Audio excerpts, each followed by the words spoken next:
Hi everyone, how you doing? Welcome to Flourish by Design TV. I'm laughing to myself here because I had to race on tonight. It was really short on time and I just made it on time. So really delighted to have you here and really excited to talk about this week's topic, which I promised was what are the 5 traits of a great leader? Wow, what a topic.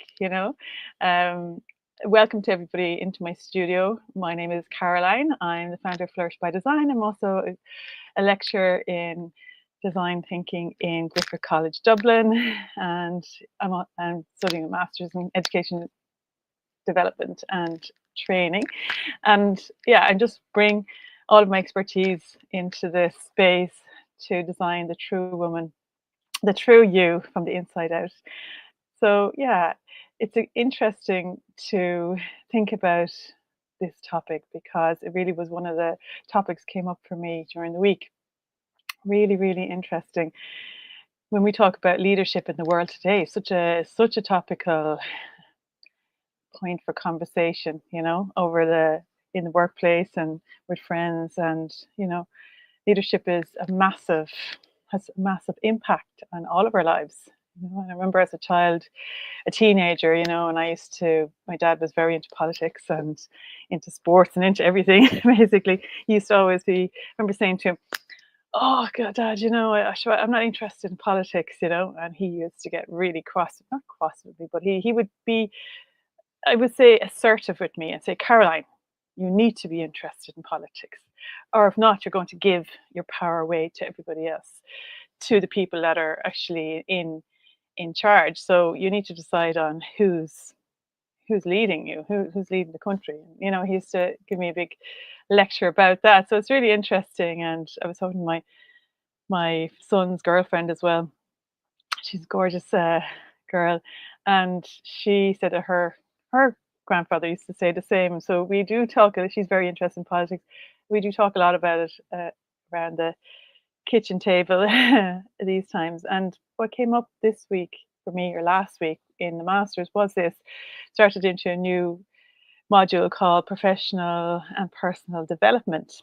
And we started to look into leadership. And I thought it looked like a very interesting topic that was naturally unfolding from what I had started to open up over the last couple of weeks, where I talked about the commitment to ourselves first, and then how can a woman be truly committed to somebody else if she's not committed to herself. And then last week, then we looked at, are you a good girl? Are you a rebel? And looking at, the pressures of society and the society puts on women, and how sometimes we can react in different ways.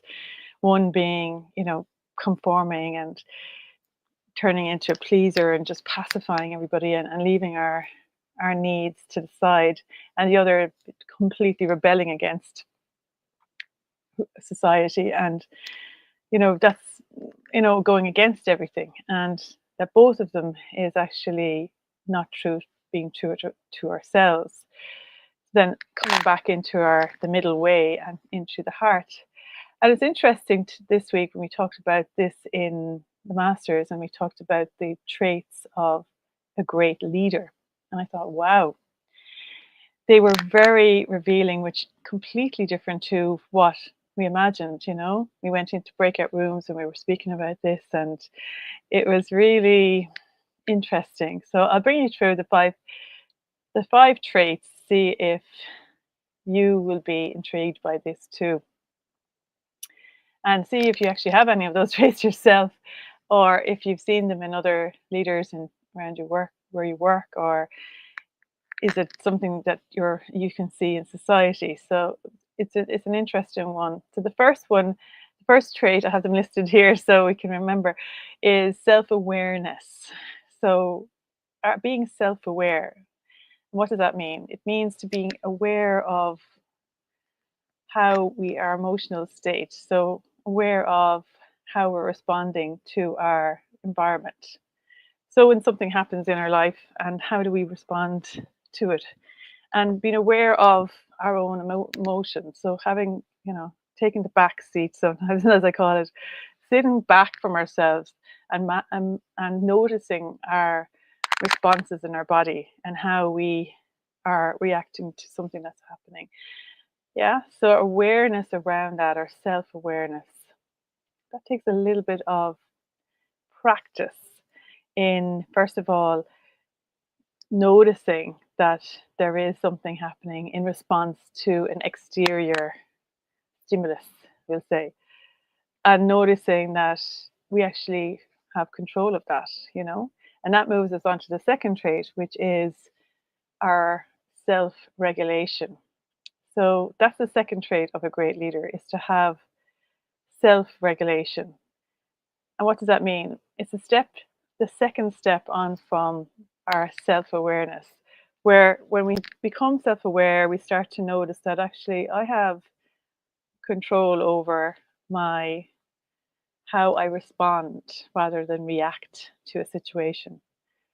So when I become self aware, I notice that, wow, I might be feeling uncomfortable in this position. I might find myself feeling a little bit insecure, or I might feel myself getting angry. I might feel myself getting excited or motivated, you know.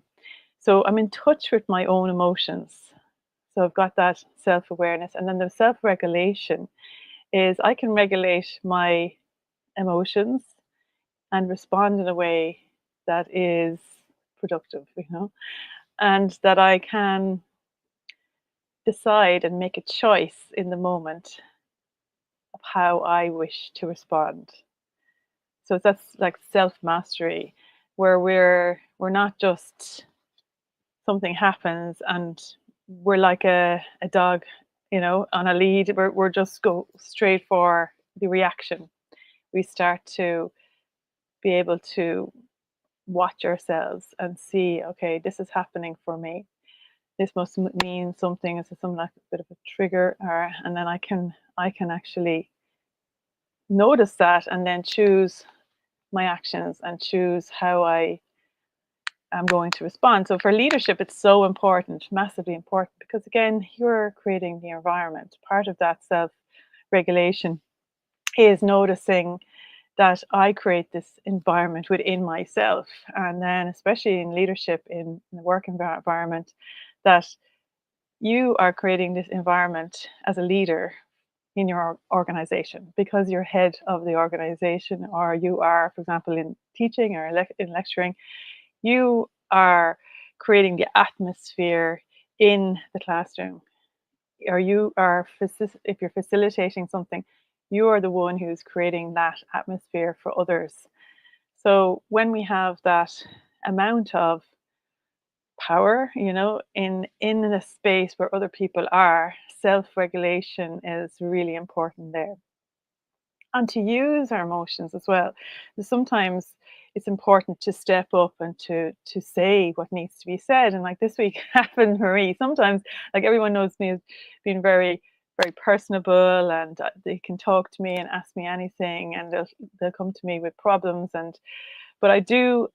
There's a line that when I notice the students not actually sitting in and actually working as hard as they could, you know, or just participating and being engaged, you know, I will, you know, give them a pep talk, a lecture. And that happened during the week that refocused them. They did really well for the last 6 weeks, and then we're starting to come up to Christmas, and they need to be motivated. So I had to give them a big motivational talk yesterday, and it was interesting because that's one of the fourth trait is actually motivation, intrinsic motivation.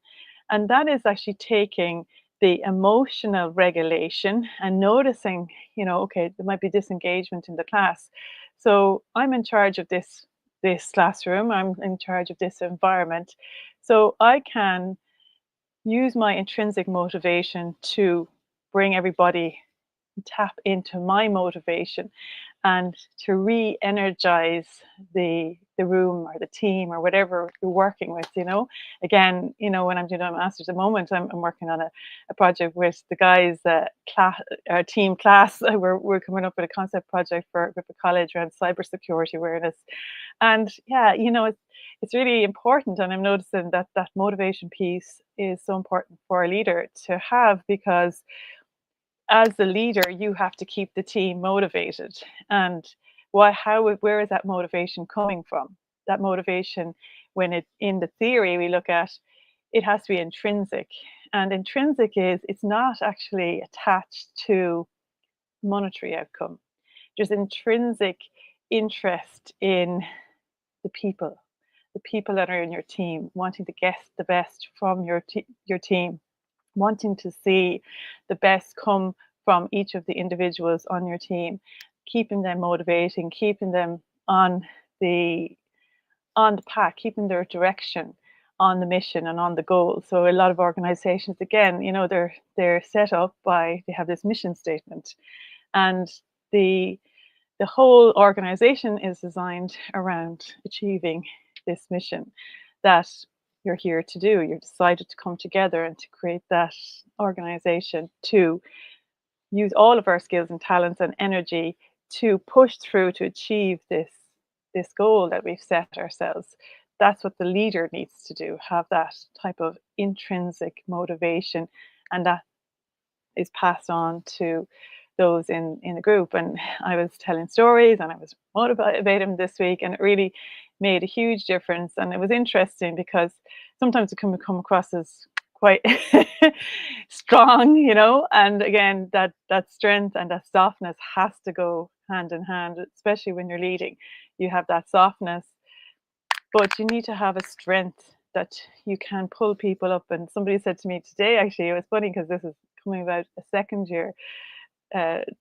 One of the students I had last year, she had met me at the coffee dock and said to me, "Oh, Caroline, how are you doing? And it's great to see you. And how are things?" And she said, "Oh God, it's much tougher this year, And I said, how are things going? How the class? She said, "Well, thank you so much for pulling me up last year when I was slacking off." She said in her own words, because if I didn't really put the effort in last year, I wouldn't been able to finish, or I didn't have the skills that I needed this year when it got tougher. And it was amazing, because that's why I pushed them, because I can feel that I know what's going to be expected of them in second year and third year, and it just gets tougher and tougher. And if they don't have the skills and build them in first year, they're going to fall behind.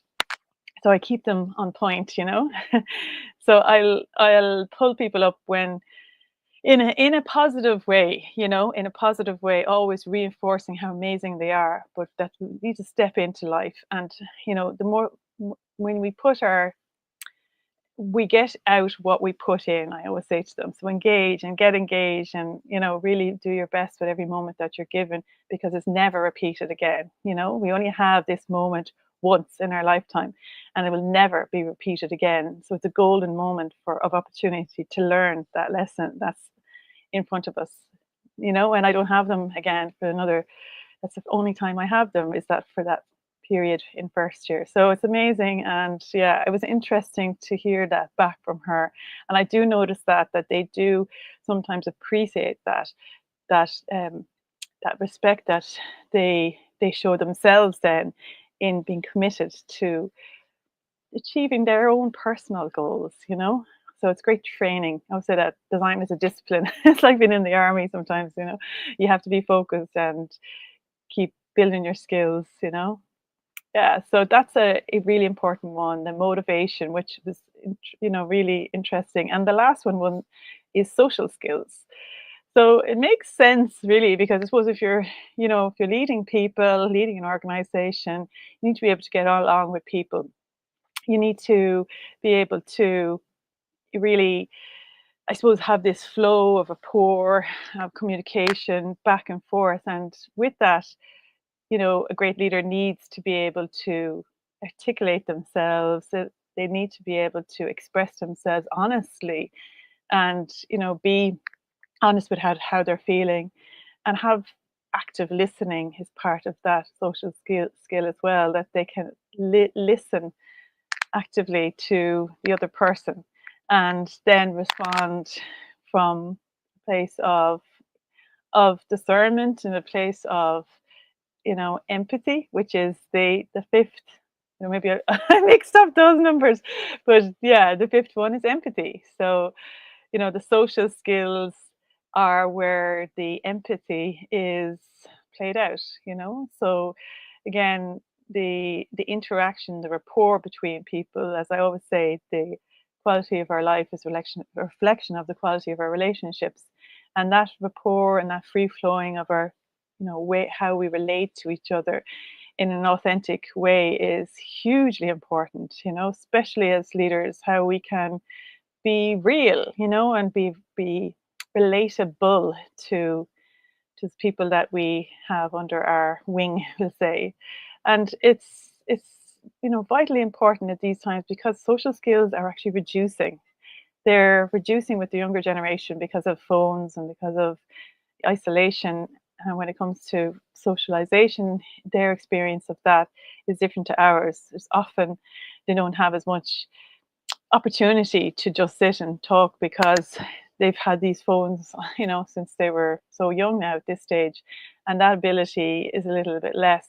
And it's a great place actually in education or in the workplace to be able to create safe spaces for people just to learn how to communicate again in an effective way, in an enjoyable way, because that's where we build connections and that's where we're much happier.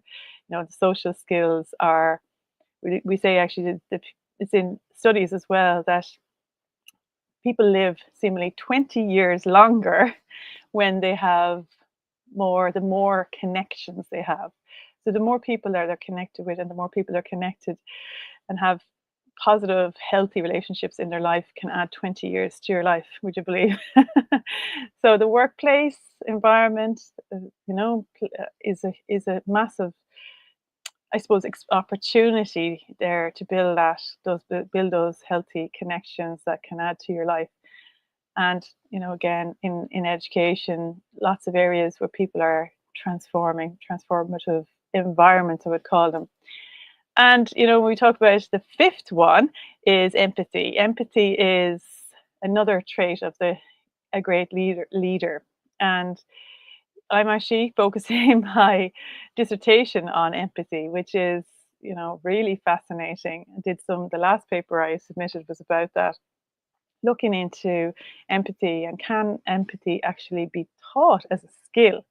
This is the question I'm asking, and the research is showing that yes, it can be. Only 10% of our ability to empathize comes from genetics.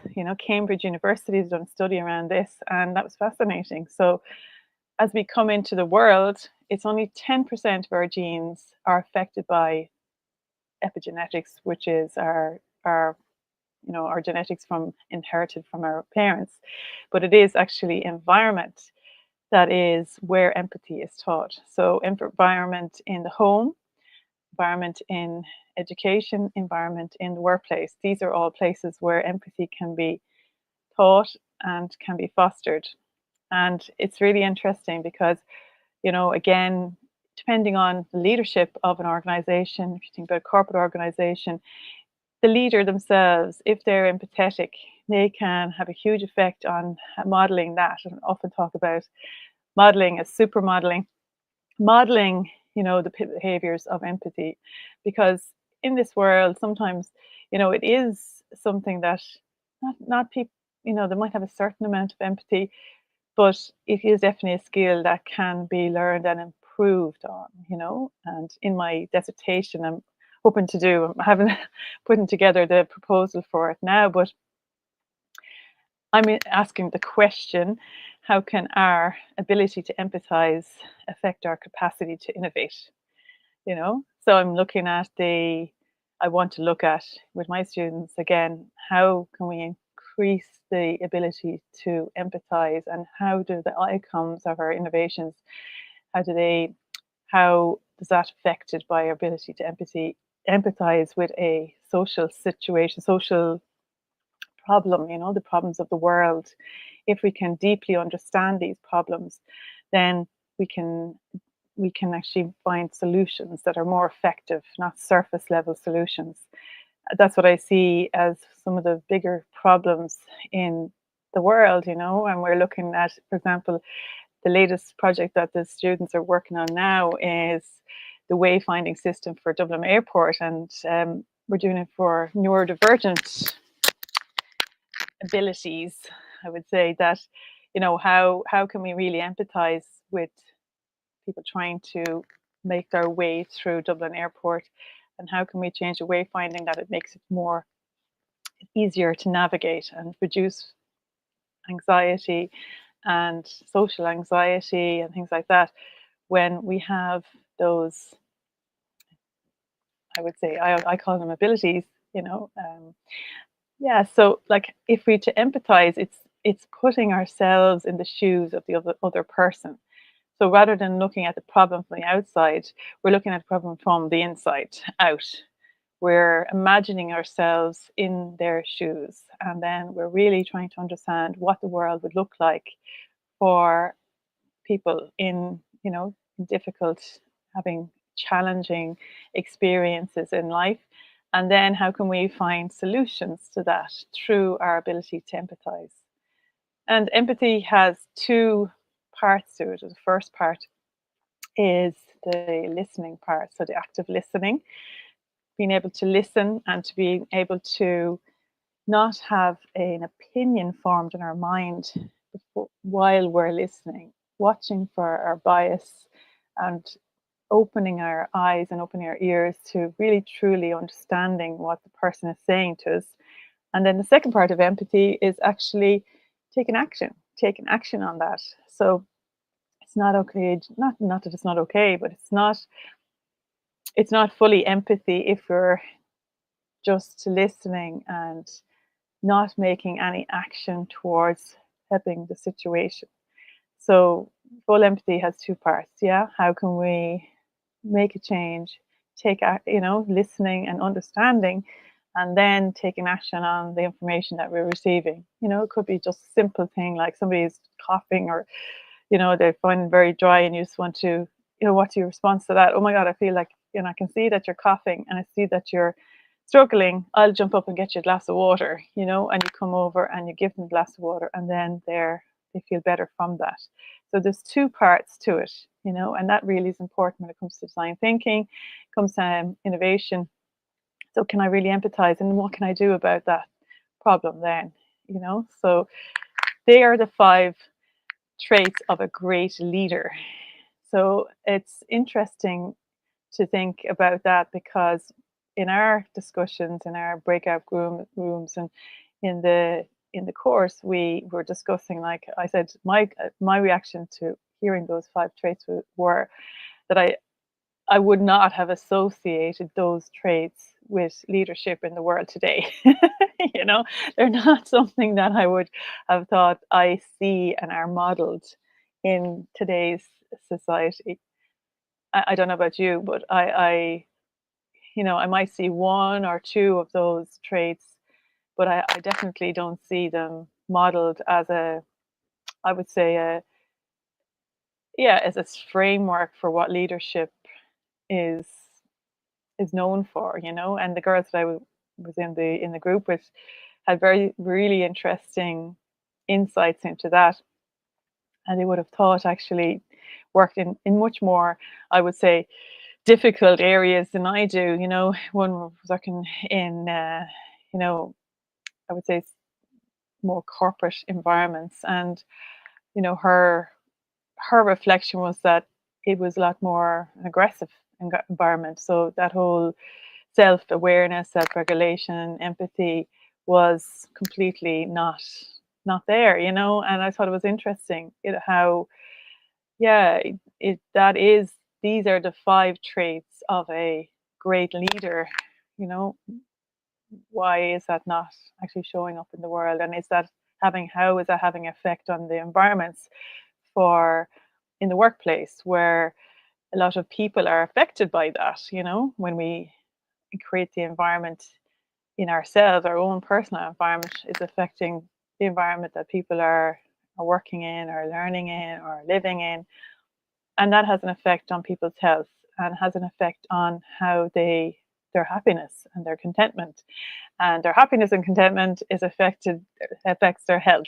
So it has a knock-on effect back into society then when people are unwell and feeling depressed and down, and they are seeking medical attention all the time for a lot of emotional issues, I would say, that become chronic over time. So it's hugely important, and that's why I think the biggest thing that is, so I talk about this and I set up this family leadership, is that the change in the 21st century leadership has to be based on this conscious awareness of our what forms a effective leader in today's society. And it's interesting, especially when it comes to women and women rising, and women wanting to, so many different groups across the world now see more and more groups of women talking about leadership and empowerment and wanting to move into this space. And we're also, we need to hold those standards as well. So if we know what those standards are, can we develop those standards within ourselves and be responsible for how we show up in leadership too? So the 5 traits of a great leader are self-awareness, self-regulation, motivation, empathy, and social skills. So yeah, that, I hope that really kind of helps you and gives you some kind of framework of reference for what is being in the theory and what research is showing, the 5 traits of a great leader and how they can really motivate their staff. They can have empathy and understanding. They can have those beautiful rapport with the team, to get the best from the team, that they take personal responsibility for their own emotional regulation, and then they have a self-awareness of themselves and their own flaws and their strengths and their weaknesses. Yeah, so it's very interesting to look at that. And I had conversation today which was about leadership and feminine leadership with a friend of mine, and I was explaining to her how I had a massive insight last week, over the last couple of weeks, and talking about this topic and seeing it in reality, wondering how the feminine leadership, how does that affect other people? And the focus has been on women wanting to regain power and wanting to have a voice and to have a presence and to maybe move up the ranks in decision making, and it was so interesting for me to um, work in the project at the moment, where it's a concept project for the masters, when I'm talking to the men, and it's just, my heart just broke open for them, because I realized actually that one of the biggest reasons why women should be moving up into leadership is to create safe environments for the men as well, because I noticed, like, the guys on the team, they're just so amazing. They're such hard workers. They are very dedicated to what we're doing. They actually put me in the leadership role because I don't know why, but they said, you seem to know you do everything, whatever, everything you do seems to be right. I think was one of the comments, and I think that was about the decision making, and direction and things like that. So it was so interesting. But what I noticed was the empathy piece on, when we're working on the team, that life is part of work as well.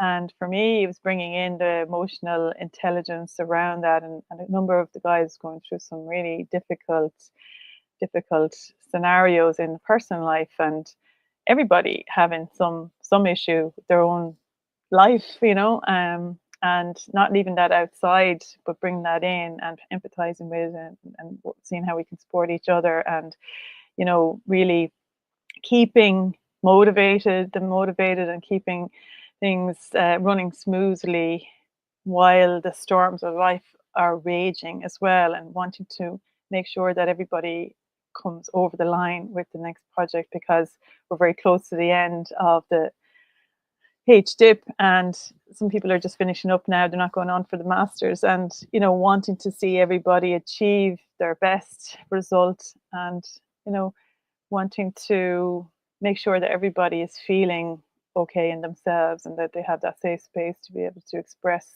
how they're feeling at any given moment, and to seek support. So it was really interesting. I just felt huge empathy actually for the men. I thought to myself, wow, men really work in a very tough environment a lot of the time, and they have a lot of harsh, I would say, words that get said. And I suppose when women work together, there's a different type of environment, and often we have a lot more of that emotional intelligence and self-regulation. And it's not it's sometimes new to men to experience that. So it was really, really amazing revelation for me to understand what women can actually bring to organizations that can help men in, I suppose, blossoming into their own skills and talents, and also feeling more comfortable and being valued more for what they bring to the table. I find, and less competition. I suppose one way I would say for feminine leadership, it is more collaborative. We are more collaborative. We work more collaboratively in a natural, instinctive way. We've always been that way, and collaboration is something that comes naturally to us. So we like to share information and share ideas and share knowledge, and we want this collaborative family like environment in where we work, and we try to foster that. So it's interesting.